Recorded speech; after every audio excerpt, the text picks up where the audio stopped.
అందరికీ నమస్తే.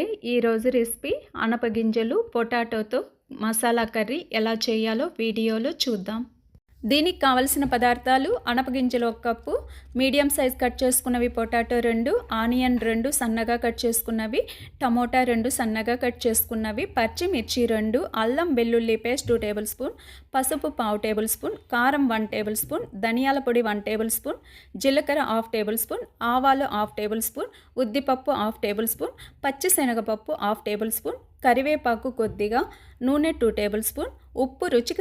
పాన్లో ఆయిల్ వేసి ఆయిల్ వేడైన తర్వాత పోపు దినుసులు వేసి చిటపటలాడాక ఆనియన్స్ వేసి వేయించి, పచ్చిమిర్చి వేసి కలిపి, కరివేపాకు కూడా వేసి మొత్తం కలుపుకొని గోల్డెన్ కలర్ వచ్చేంత వరకు వేయించి, అనపగింజలు కూడా వేసి 2 నిమిషాలు వేయించిన తరువాత అల్లం వెల్లుల్లి పేస్ట్ వేసి పచ్చి వాసన పోయేంత వరకు వేయించుకోవాలి.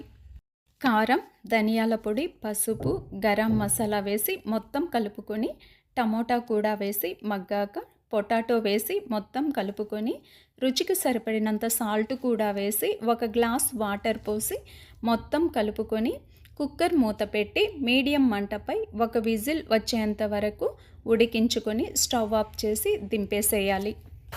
విజిల్ పోయిన తర్వాత మూత తీసి ఒక బౌల్ తీసుకొని అందులో పోసిన తర్వాత కొత్తిమీర వేసి గార్నిష్ చేసుకోవాలి. అంతే, ఎంతో టేస్టీగా ఉండే అనపగింజలు పొటాటో మసాలా కర్రీ రెడీ. ఇది చపాతీ, రోటీ, అన్నంలోకి చాలా బాగుంటుంది.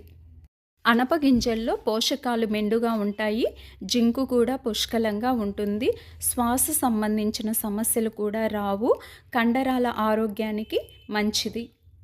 చలికాలంలో దొరికే ఈ పప్పు దినుసుల్ని ఆహారంలో ఒక భాగంగా చేర్చుకోండి. ఆరోగ్యానికి చాలా మంచిది.